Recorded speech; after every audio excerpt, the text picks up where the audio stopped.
Hello everyone, welcome back to the Entrepreneurship Show. Today we have a special guest. We have Belinda Wong from Hong Kong. I'll be interviewing her and hearing about her life journey and basically her journey as entrepreneur and how she got to where she is today.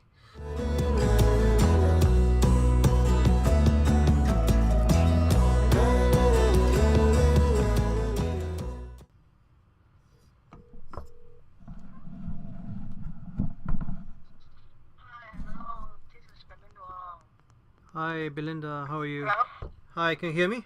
Oh, good. Oh, yeah. Okay, good. How are you doing? Fine. Good. Welcome Belinda. Yep. Good morning. Yes. So yeah, why don't you introduce yourself to our audience and our viewers? I was a sociology graduate in the Chinese University of Hong Kong. After graduation, I joined the company secretarial industry and has been in this industry for more than 3 decades. What is company secretarial is setting up Hong Kong or overseas companies and ensure that the companies comply with the law. This is the most simple descriptions of company secretarial. Of course, it also involves other things like transfer of shares, restructuring, listing of companies in Hong Kong, and also in some other places, etc. Okay, awesome. So I guess first question, I mean, just from what you just said, like what people wonder, why did you want to start a company in Hong Kong? Well, for many reasons. Many of the companies in Hong Kong are owned by foreigners because there is no restrictions on the shareholding percentage being held by a local resident, and the directors can be residents anywhere in the world. Very simple reasons because of the geographical locations. Hong Kong is quite close to the mainland China and also to other major Asian cities. So many people who would like to have business traveling around Asia would like to have their companies being incorporated in Hong Kong. The other reasons are that the tax systems in Hong Kong is very simple. We only have corporate tax law, individual income tax laws, and some other minor taxes. The current tax rate for company is 8.25% for the first 2 million profits. Wow. And then the balance is 16.5%. One thing one has to note is the Hong Kong corporate tax is based on territorial, meaning that if the profit is made in Hong Kong, then it is subject to Hong Kong corporate tax. Yes.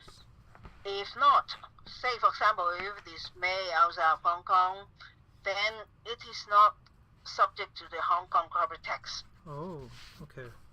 So the effective tax rate in Hong Kong is not very high, because if a company can agree with the Inland Revenue Department that certain portions of the profits are made outside of Hong Kong, then those profits are not subject to the corporate tax in Hong Kong. Oh, I see. And also running a business in Hong Kong is not that complicated.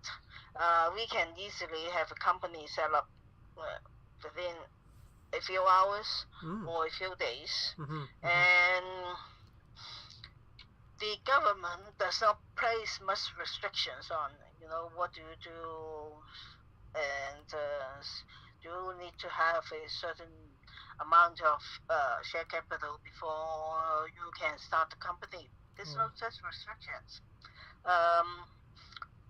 You can easily start a company with just one shares. The share currency can be Hong Kong dollars, or US dollars, or Canadian dollar, whatever. So this is the attractiveness of Hong Kong to those doing business. Yeah. Yeah. Okay. It sounds like it's very, very flexible. Okay. So. Yes. Yeah, looking at your bio, you're currently the director of Leader Corporate Services Limited. Is that your own company? Oh yes. I started my company at the end of 2010. The reasons I started to run my own business is there have been so many changes in my career life.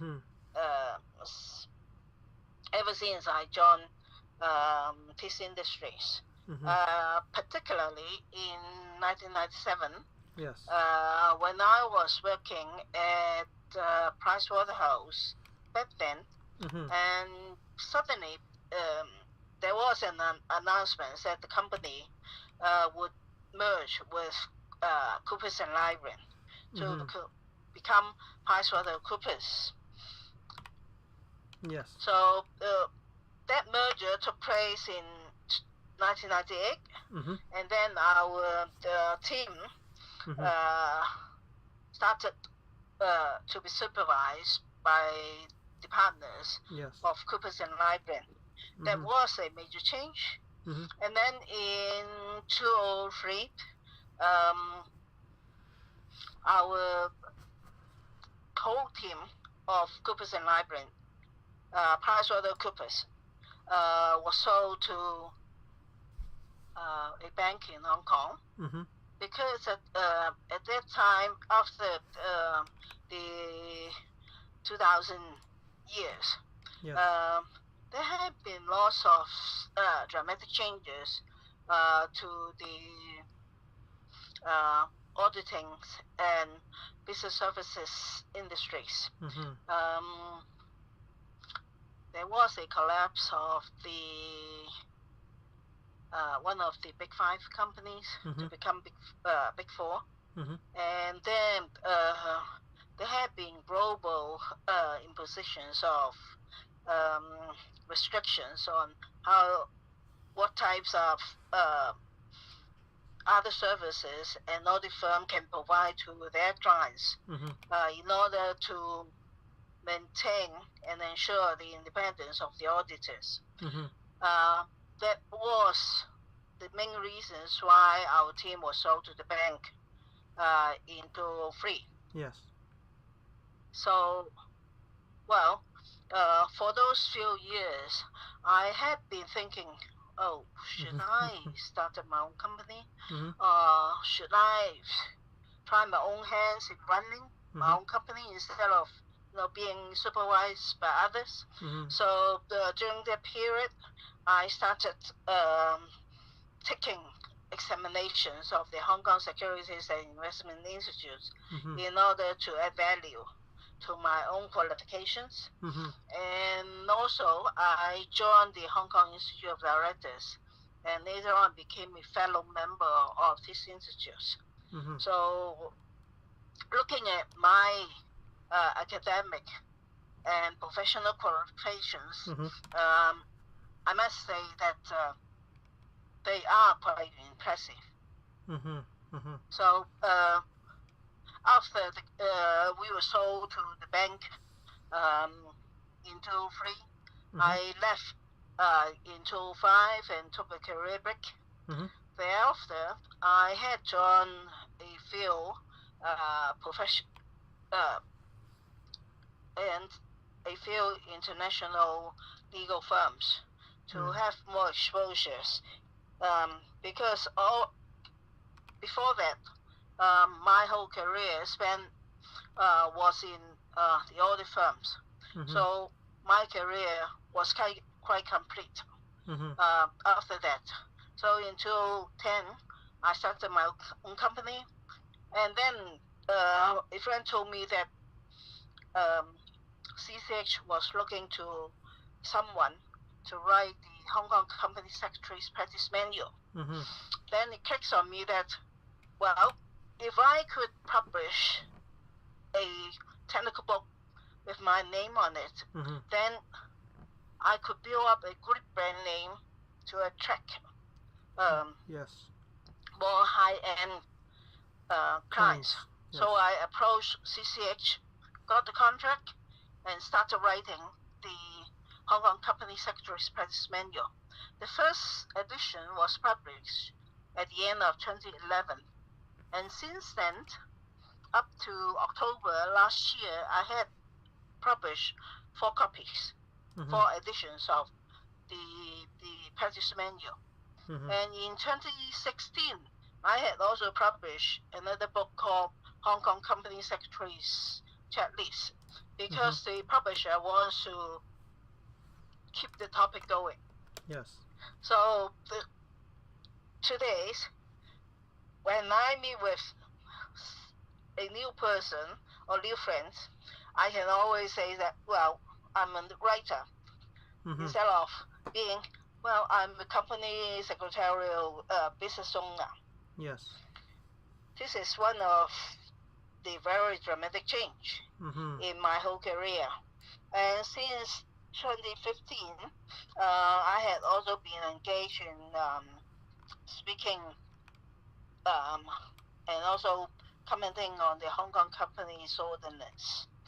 Because in 2014, Hong Kong has a new company's ordinance. Mm-hmm. The ordinance was a rewrite of the former existing company's ordinance. So since 2014, we have been operating under a new company's ordinance, although the legal concepts, etc., have not been changed. Okay. So it sounds like you are in the accounting part of it and also the secretarial part of it. Like, how do you explain, like, what's the difference, and like, how come you wrote a book about the company secretary checklist and manual, but you're also working with like the accounting firms like PwC and all the other companies? Like, well, working at PwC and other international profession law firm yes. enabled me to have quite extensive exposures Yes. in how business should be managed under the respective corporate laws. Because for a very large multinationals, within their groups, they may have companies incorporated all over the world, like in Toronto and then New York, Delaware, state of Delaware, Yes. Cayman Island, British Virgin Islands, Hong Kong, and then in mainland China, etc.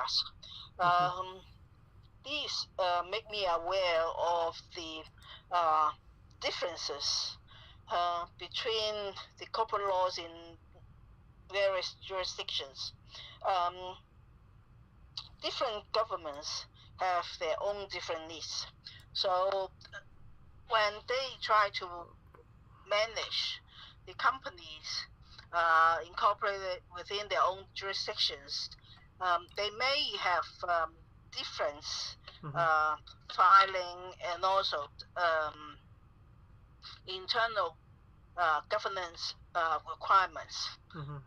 Some jurisdictions may only impose a very minimum compliance requirements, while in some countries they enforce much stricter rules. Okay. However, in the recent years, there is a global trend in ensuring that there will not be any money launderings within the jurisdictions and also across the border. Mm-hmm. So we have enforced some restrictive measures, like the introduction of the significant controllers registers. The company must obtain a license from the company's registries. Mm-hmm. And also, there is also a global initiative in ensuring that all companies pay corporate tax and Mm-hmm. also various other taxes. So in Hong Kong, we also have to introduce the automatic exchange of financial information Mm-hmm. and also the common reporting standards to ensure that no one can hide their profits Mm-hmm. in one jurisdictions without reporting any such profits either in Hong Kong Mm-hmm. or in the other countries. Mm-hmm. So Hong Kong, as an international financial center, follows what has been introduced globally. So we now work with other jurisdictions in the exchange of financial information and also work closely with other jurisdictions on anti-money laundering. Mm-hmm. Okay, that kind of makes sense. Great. So, I noticed that something in your profile says that you are really knowledgeable about cyberport. What is a cyberport? Well, a cyberport is one of the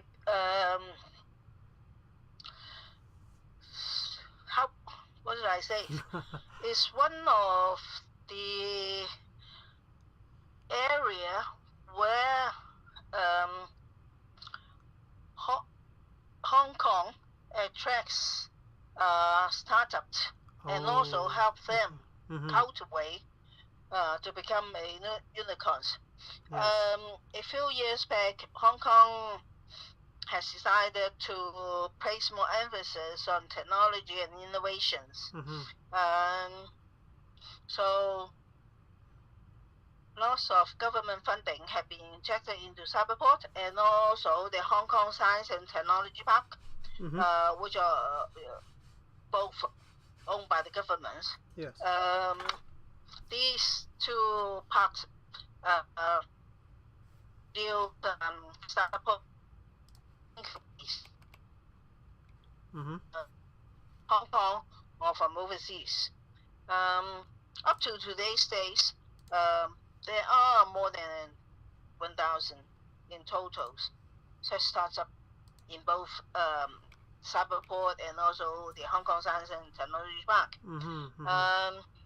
The other measure is the Hong Kong and Science Technology Park will also develop the Lok Ma Chau Loop. The Lok Ma Chau Loop is a link between Shenzhen and also Hong Kong. We will have a large piece of land for building up startup, and theoretically, people from Shenzhen may also work in this Lok Ma Chau Loop, so that we will have enough talent and also the cooperations with Shenzhen, so that the two cities can further deepen our respective strength in science and innovation innovations. More on that is Hong Kong has also decided to become a smart cities. Mm-hmm. So a lot of measures will be introduced to ensure that open data are available to those in the industries. For example, the hospital authority will release and open up its status, Mm-hmm. so that people can have access to use those health data in order to introduce health issue tax and also health related technologies. Mm-hmm.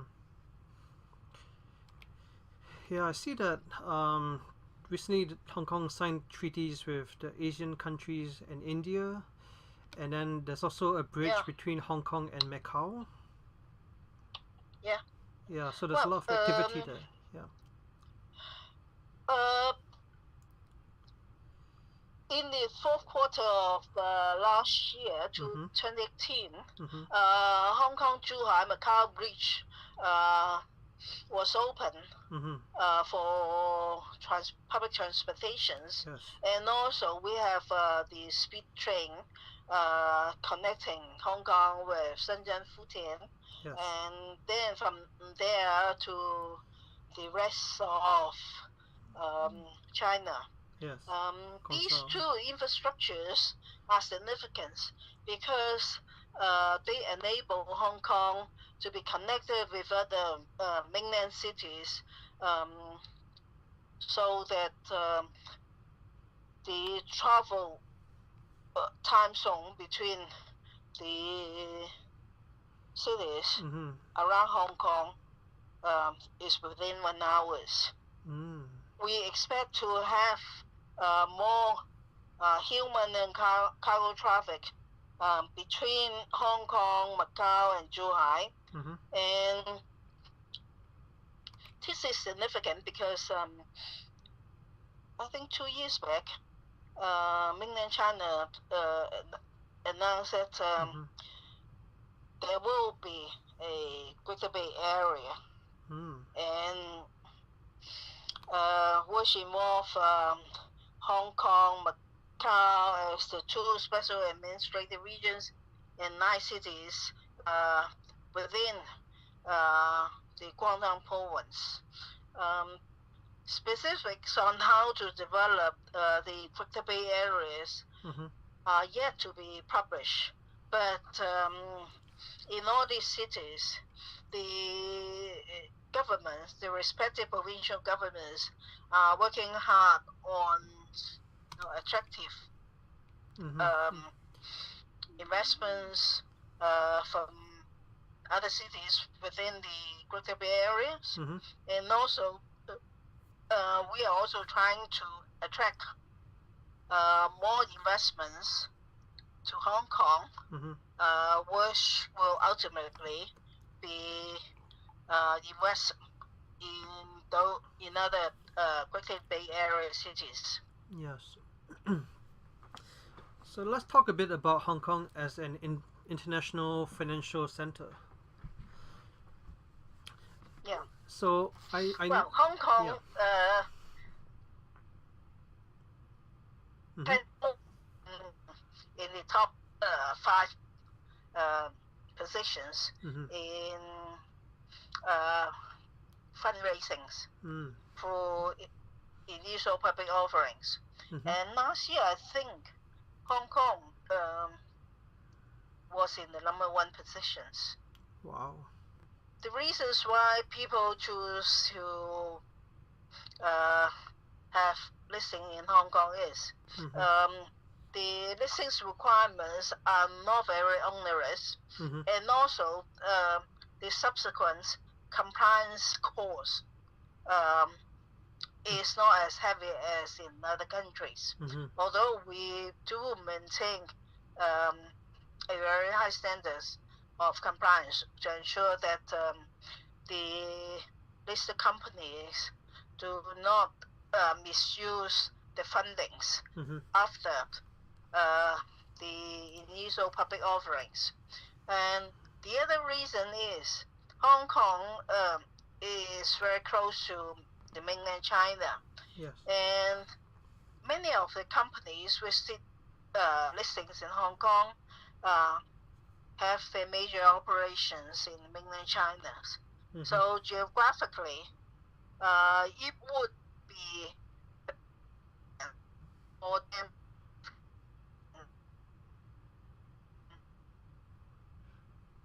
business owners are either resident in Hong Kong or residently in the major cities in the mainland.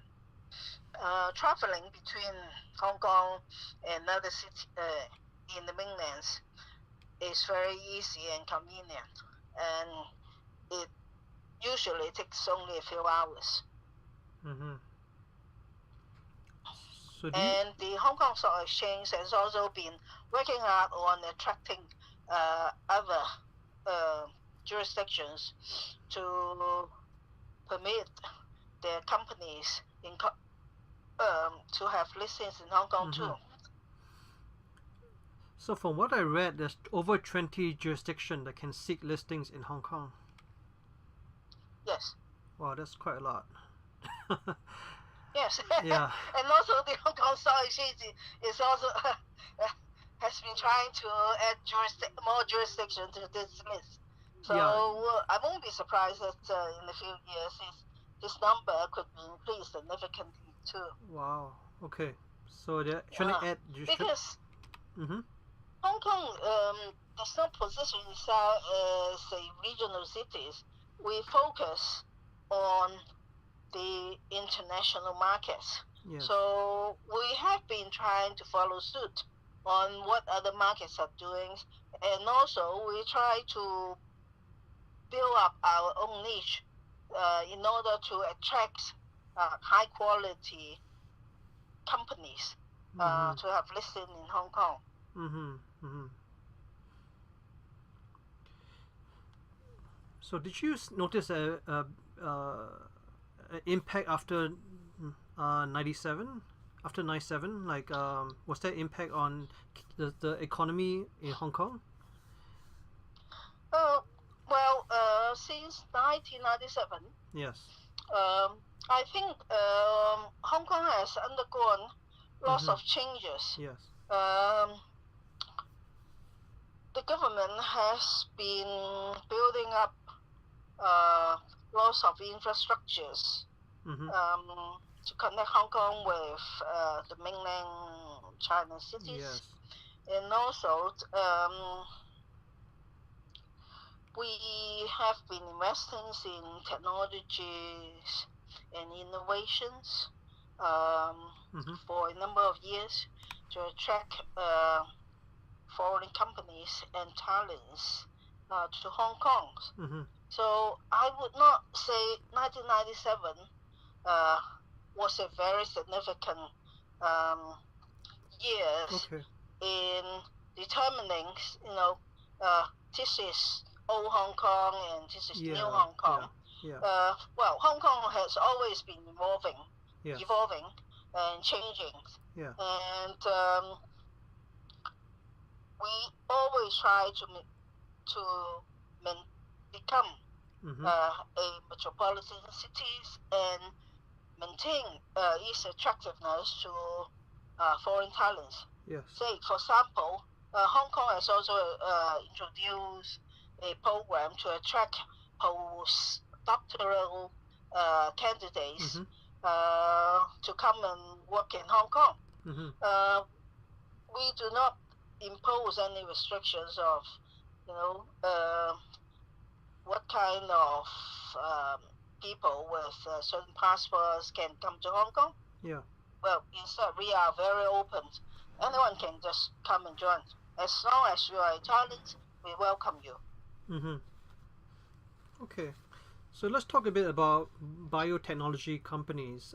There seems to be a lot of them now, and in Hong Kong, like what do you see in terms of biotech and tech companies?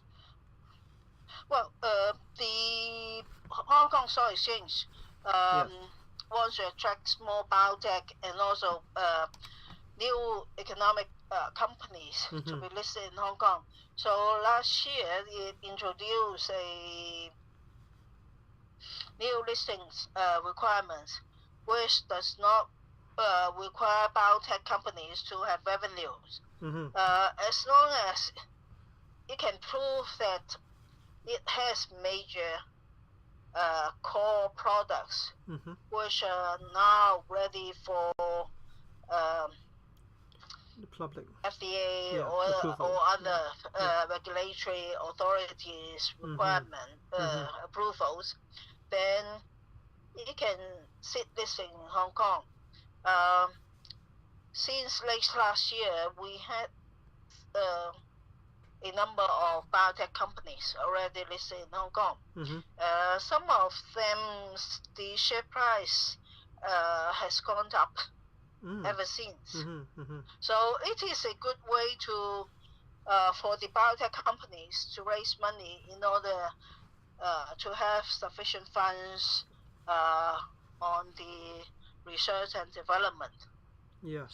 And related to technologies and biotech, etc., Hong Kong has introduced some measures on promoting research and development by companies incorporated in Hong Kong. For the first 2 million of research and development expenses, those expenses can claim 300% tax deductions. Wow. And then the balance 200%. So this is a way to encourage people to invest more in research and development. Yeah, it's really important. Yeah. I also see that the Chinese Gold and Silver Exchange Society, there's some basically like the Hong Kong Stock Exchange has started getting into the precious metals market. Oh yes, the stock exchange has another arm which can trade in the futures of some precious metals. On the trading of physical metals, the Hong Kong Gold and Silver Exchange has a very large presence in the global market. It has also built up an industry, subsidiaries, and also trying to build up a safe, how should I say? Secure.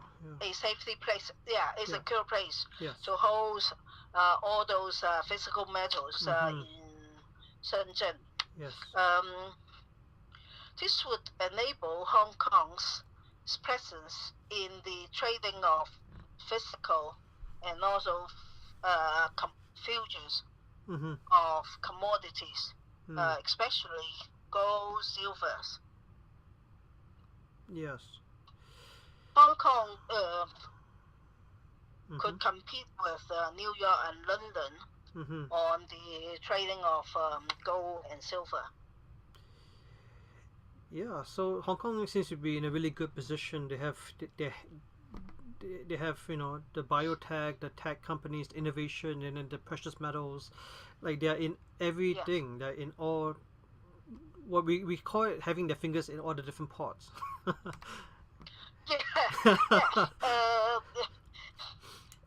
We are trying to improve all those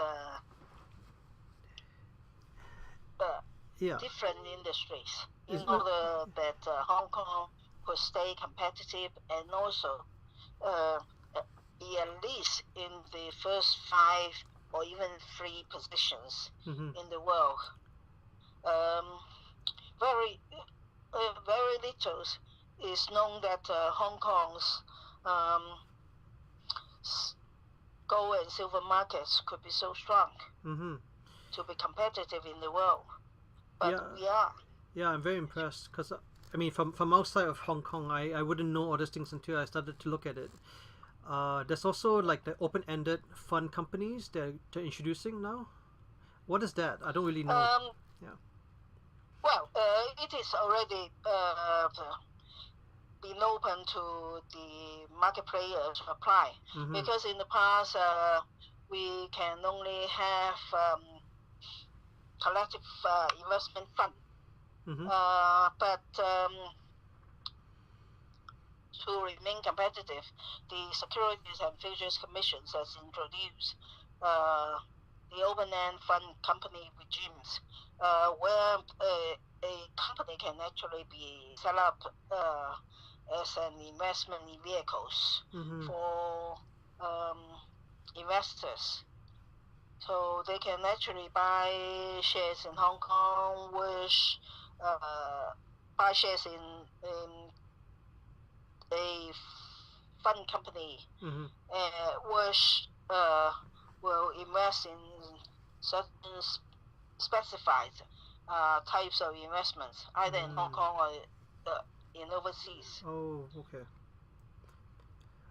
And Hong Kong has actually regulated 10 different lines of industries. For example, for giving investment advice, for trading futures, etc. And in recent years, Hong Kong has been promoting itself as an asset management jurisdictions. And this is one of the reasons why we also introduced the open-end fund company as an investment vehicles for investors. Okay. Interesting.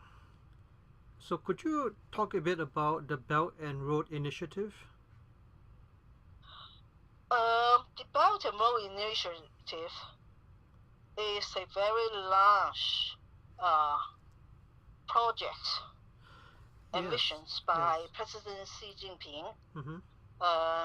It has been introduced to the world for a number of years, and Hong Kong has been following suit on this initiative. There have been seminars and conferences organized by the Hong Kong Trade Development Council, and also in some universities there have been courses on the Belt and Road Initiative. This initiative involves over 100 countries throughout the world. It aims not only at building infrastructures for other countries, but also promoting trade and cooperations among all the countries involved. Hong Kong's role is now focusing on getting fundings for those infrastructures, and also for lining up professionals and talents in servicing all those infrastructures, and also once those infrastructures are up and running, on building up trading network and also businesses in those areas. So lots of people are talking and promoting the Belt and Road Initiative in Hong Kong, and we are also trying to find investment opportunities in the respective countries. So lots of cooperations, conferences, etc. are going on for Hong Kong. Well, in terms of the talent pool, I think this, a lot of countries now, people are leaving their countries to go to US because the talent pool and the Silicon Valley, all that kind of stuff. But do you find that in Hong Kong as well? People are leaving Hong Kong to go to overseas, people who are talented? or are they coming back to Hong Kong now?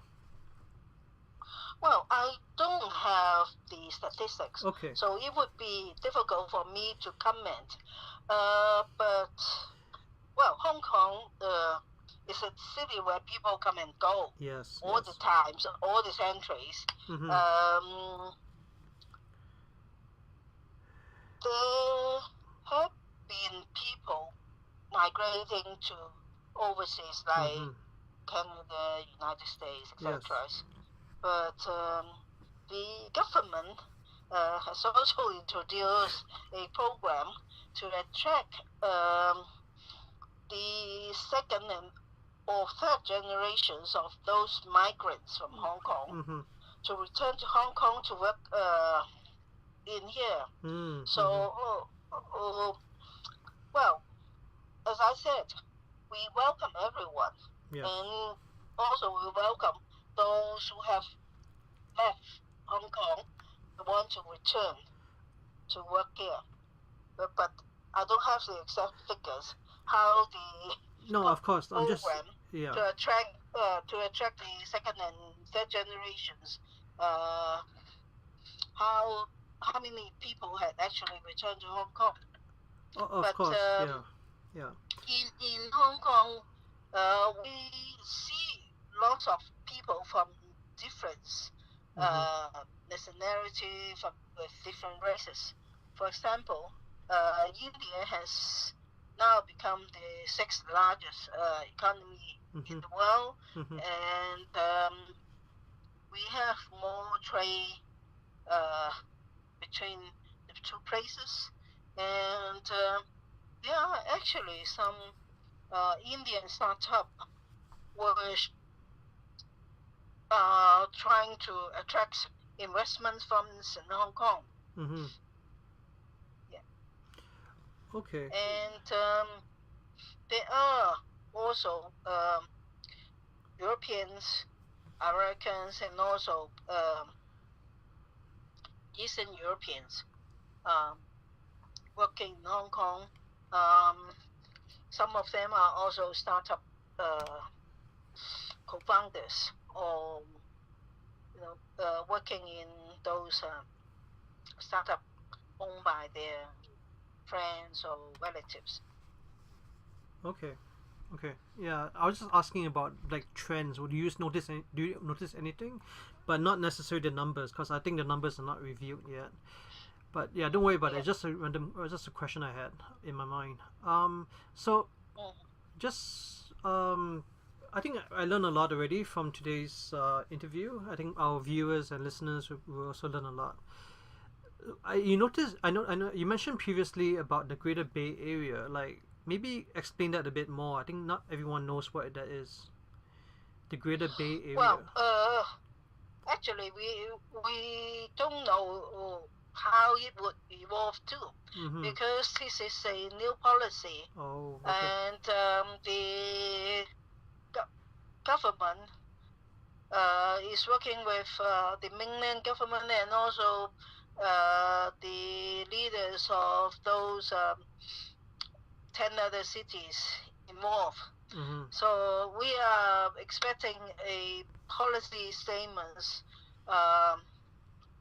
within the first half of this year, so that we know how Hong Kong could work with the other cities to enhance our positions as a whole in the world, and also how each cities could contribute and work with other cities in order to establish our competitiveness as a whole with other Bay areas, like in the United States and also in Japan.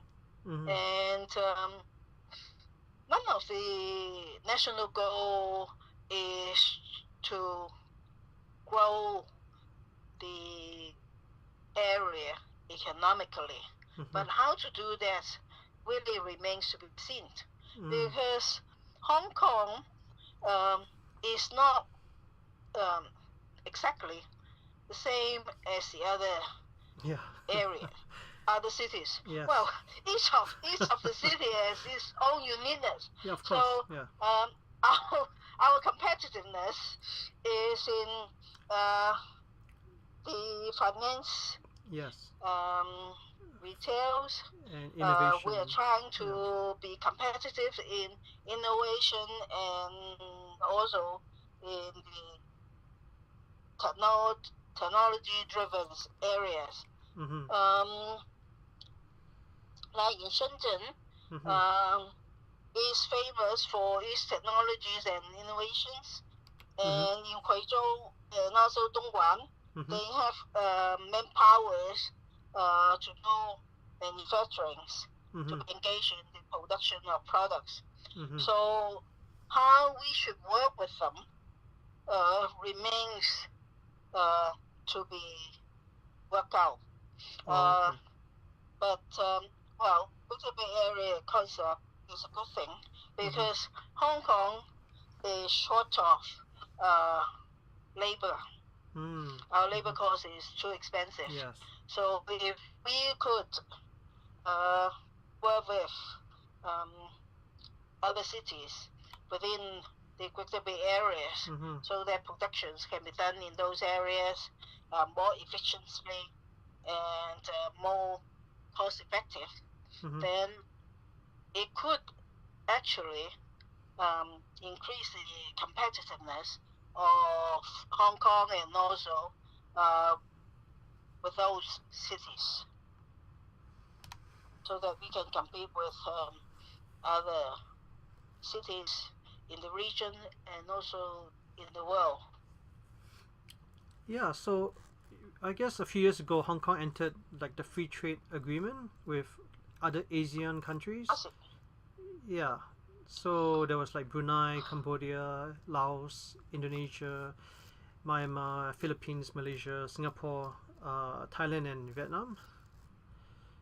Yeah. So well, actually, the Asian country as a whole is the second largest trading partners for Hong Kong. The number one being mainland China. Yes. So it makes sense for Hong Kong to improve the trading relationship with these areas because many of the countries in many of the ASEAN countries are growing up economically. Yes. And their growth is very impressive. So to have a formalized trade agreement with these areas, which promise to cut down tariff within the next few years, this could enable more trade between Hong Kong and those ASEAN countries. So there will be growth in those areas in terms of trade with Hong Kong. And the other significant trading partners, which has improved quite a lot, is India. Because in the past, many of the trade came from precious gems like diamonds, etc. Yes, yes. But in the last few years, the e-commerce trade between Hong Kong and India has grown significantly. So Hong Kong is also trying to build up better relationships and also attract more Indian investments in and through Hong Kong. Just a few days ago, the Economic Times of India has hosted Asian leaders conclave in Hong Kong with our chief executive as the chief guest. There has been an increase in conferences and seminars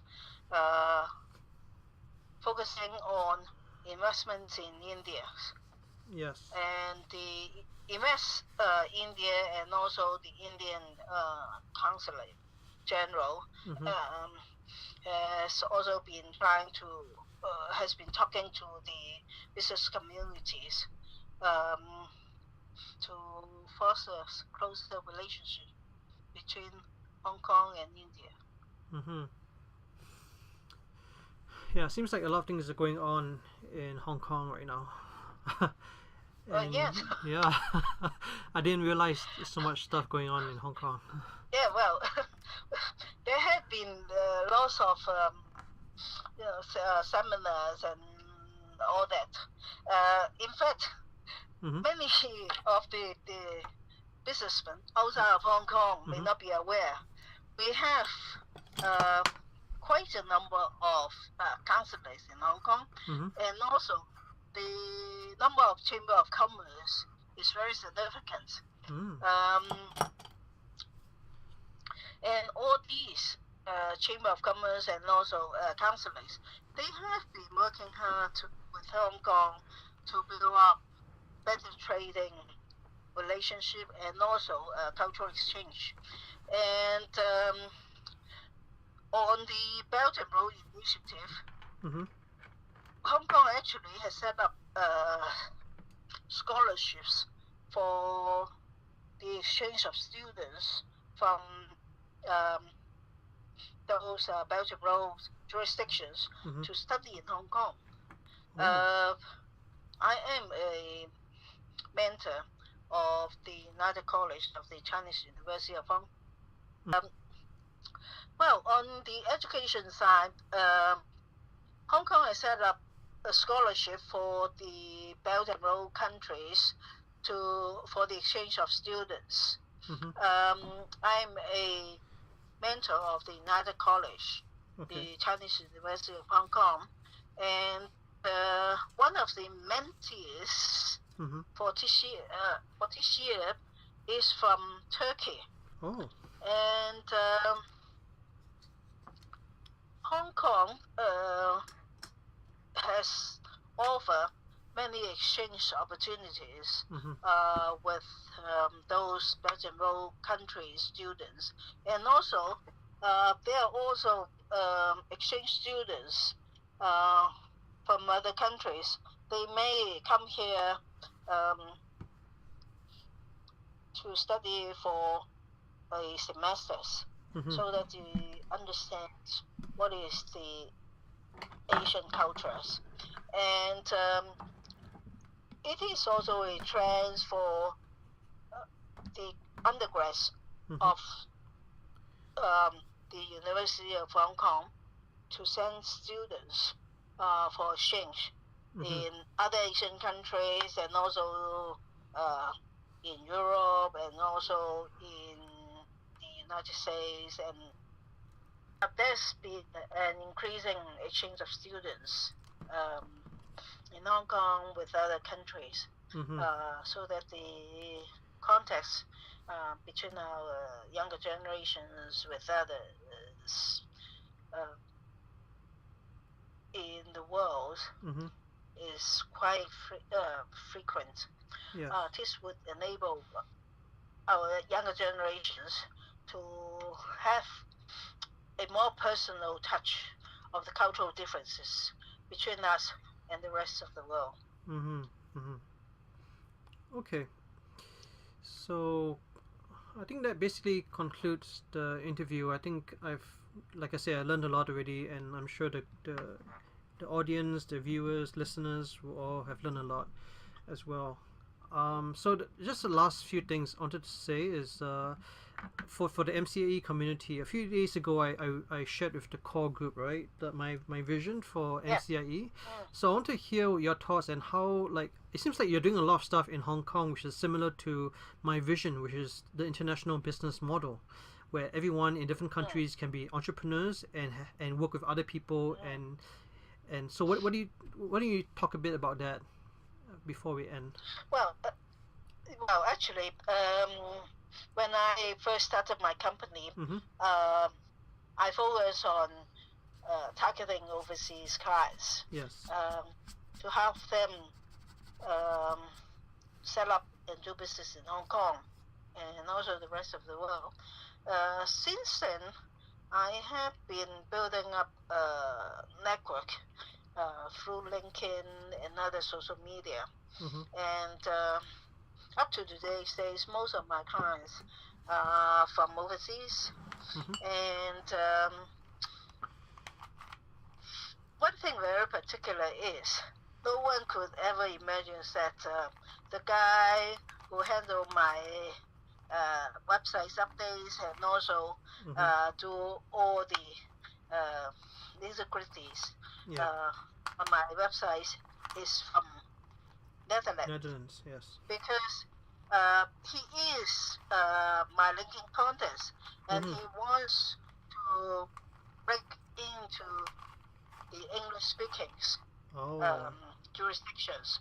So he approached me and offered to update my company's website. And then after he has the new website up and running, I was quite impressed because it gives me a different feel.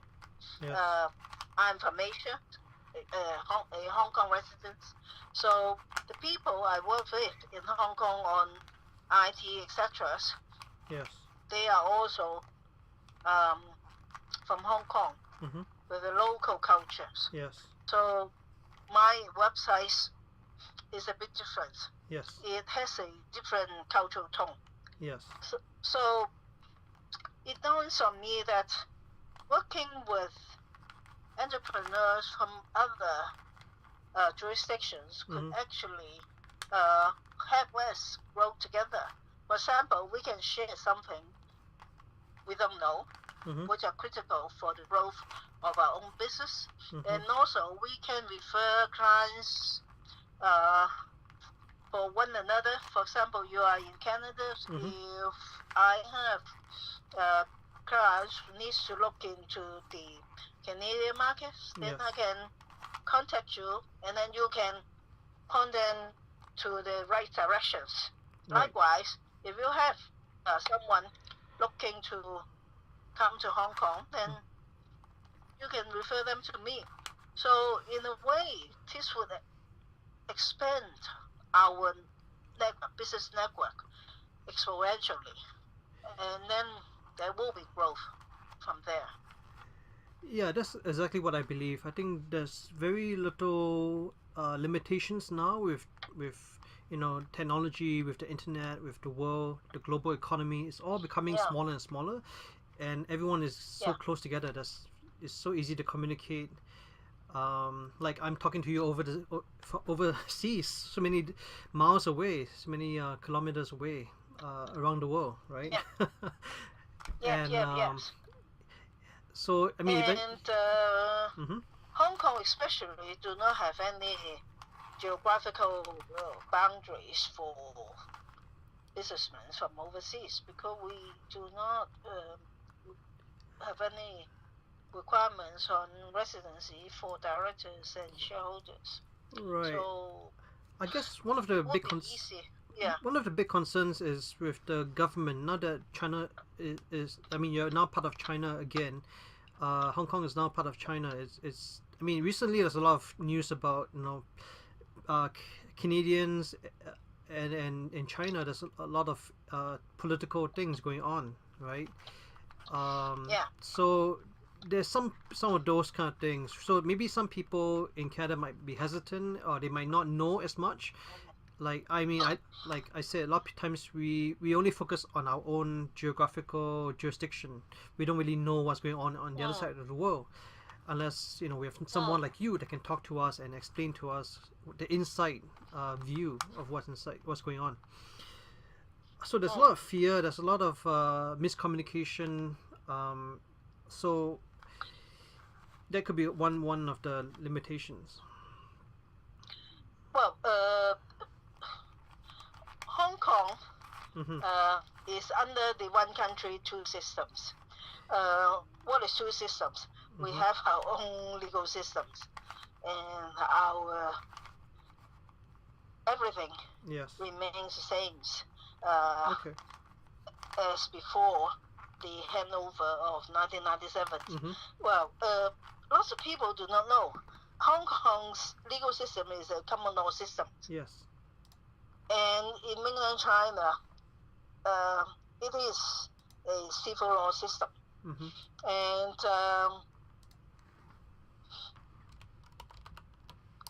the mainland China law enforcements, like the Gong An and also other enforcement authorities, they cannot enforce the law in Hong Kong. Mm-hmm.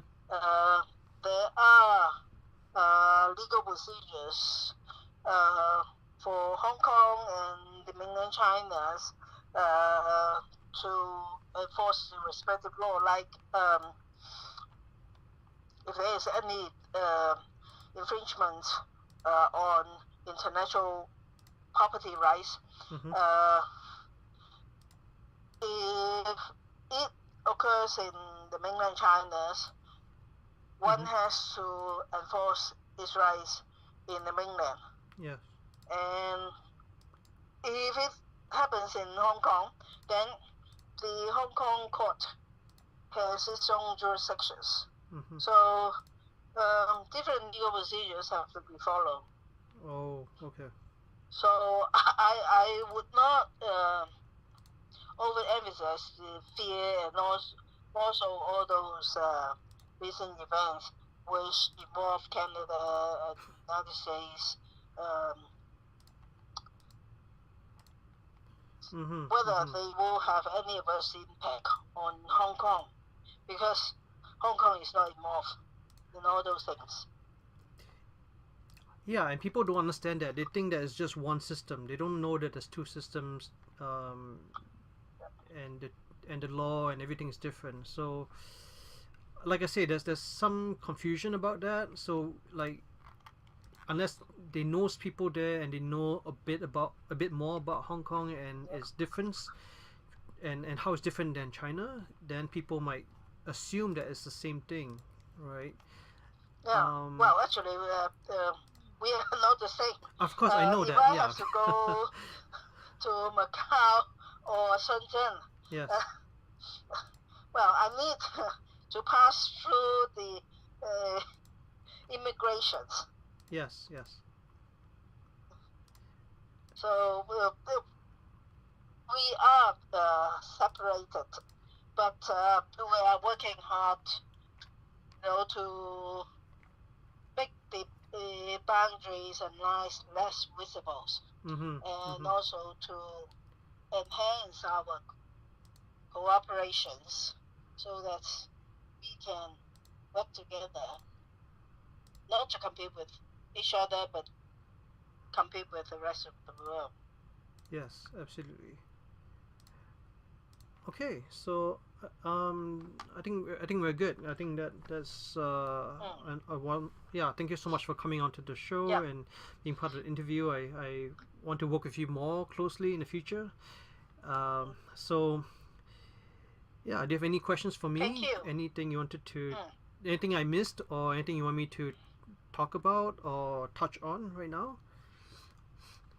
Not at the moment, Okay. but we should keep on Yes. talking and cooperating Yes, we will. on Yeah. how to work together Yes, we will. to expand our business. Yeah. Yeah. I Okay. think we have a common goal. Yeah, we to do. work We for. do.